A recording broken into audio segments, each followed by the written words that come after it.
Bismillahirrahmanirrahim. Assalamualaikum warahmatullahi wabarakatuh. Kembali lagi bersama saya Lili Manaulista Fitri TB. Pada kesempatan kali ini, saya akan mengulas materi pengujian stasioner, di mana pada mata kuliah ekonometrika ini, adapun dosen pengampunya itu Bapak Dr. Alphonse Satrianto MA. Nah, adapun dalam pengujian stasioner ini yaitu ada analisis time series. Pada data time series ialah data dengan runtutan waktu, di mana runtutan waktu tersebut dapat berupa data tahunan, data kuartalan, data bulanan, data mingguan, data harian, bahkan data per jam. Penggunaan model ekonometrika dengan data time series berhubungan dengan pengembangan model untuk forecasting, interpretasi, dan pengujian hipotesis yang berhubungan dengan data ekonomi.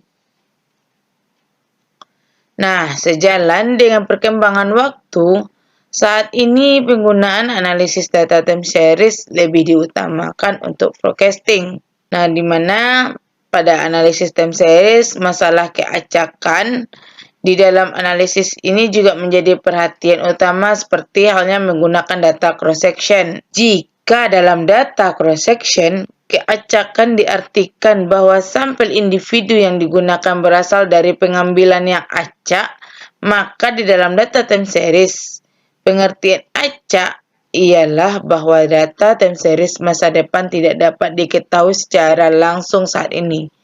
Misal, kita tidak dapat mengetahui berapa tingkat bunga SBI tahun depan.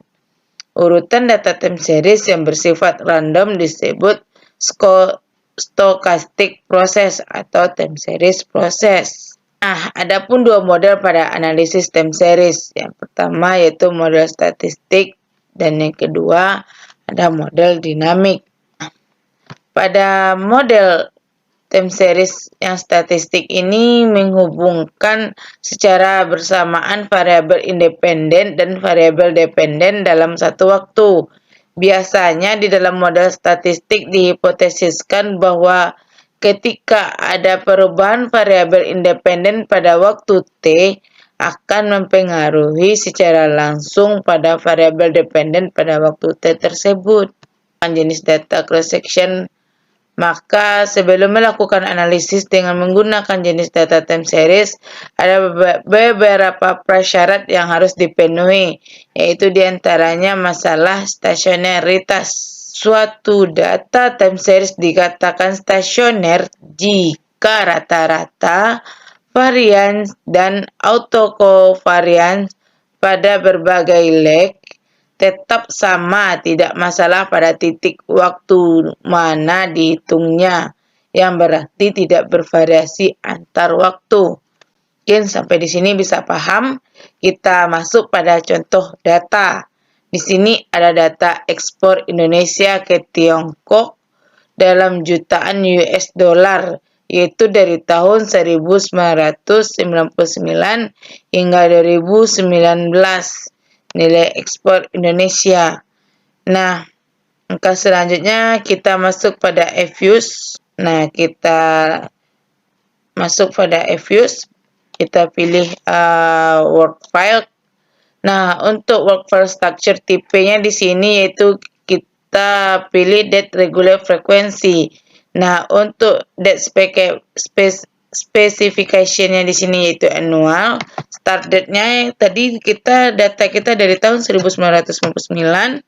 Nah, end date-nya itu di tahun 2019.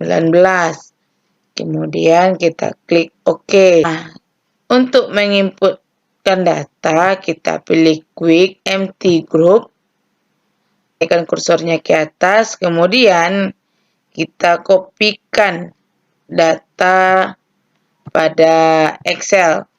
Sebelumnya kita susun datanya di Excel, kemudian kita kopikan data ini. Setelah itu kita masuk kepada FUSE kembali. Nah, kita pastikan di sini. Nah, untuk series ini kita ganti dengan ekspor. Kemudian kita enter. Langkah selanjutnya untuk melihat pengujian stasionernya itu adalah dilihat pada kolegramnya. Kita kembali lagi langsung pada eFuse. Untuk melihat stasionernya itu kita lihat pada kolegramnya. Nah, di sini untuk melihat kolegram kita klik view.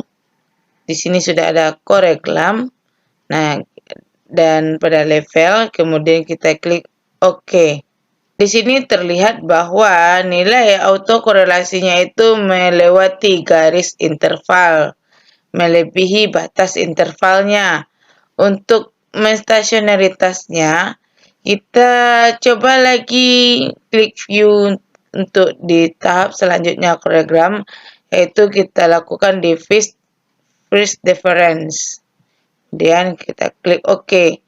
Nah, pada tahap ini korelasinya itu sudah berada tidak lagi melewati batas garis intervalnya. Ini autokorelasi nilainya itu lebih kecil, yaitu 0,27. Di mana untuk autokorelasi itu dia tidak melewati batas intervalnya. Jadi data ini dapat kita katakan dia stasioner pada tingkat selanjutnya. Untuk melihat data itu stasioner atau tidak, kita bisa menggunakan uji unit root test. Nah, ini kita silang dulu terlebih dahulu. Kita melihat bahwa data ini stasioner atau tidak, kita lakukan pada uji unit root test. Nah, di sini kita pilih unit root test. Nah, pada uji unit root test yang pertama itu kita untuk include in test equation-nya kita lakukan ujian pertama itu intercept, kemudian kita klik OK. Nah, kita berfokus pada terlihat hasilnya bahwa kita berfokus pada probabilitasnya. Untuk intercept itu adalah sebesar 0,9. Artinya ini masih besar dari 0,05.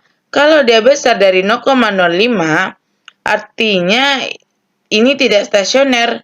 Nah, selanjutnya untuk melihat data ini stasioner atau tidak, kita klik lagi pada view. Kita pilih lagi unit root test. Kita pilih untuk include in test-nya itu trend intercept. Kemudian kita klik OK. Kita masih berfokus pada probabilitasnya. Itu ada pada nilai 0,08. Artinya itu dia masih besar dari 0,05, di mana ini tidak stasioner. Selanjutnya dapat kita lakukan ini sampai bahwa dia itu stasioner. Kita klik lagi view unit root test. Nah, selanjutnya kita pilih test none di sini. Kemudian kita klik OK. Kita masih berfokus pada nilai probabilitasnya, di mana nilai probabilitasnya itu sebesar 0,9. Artinya untuk melihat pada tingkat level, artinya data ini tidak stasioner karena dia besar dari 0,05. Nah, untuk selanjutnya kita dapat menggunakan pada tingkat freeze difference.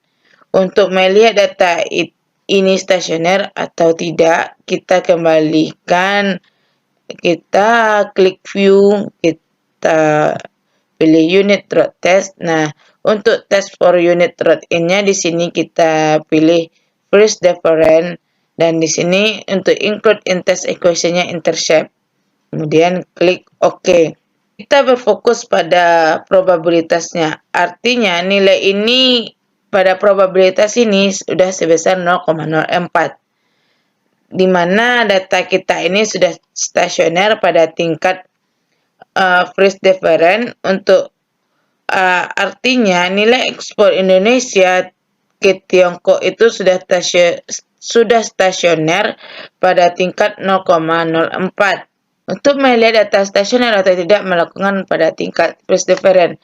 Nah, ini data kita sudah stasioner pada 0,04.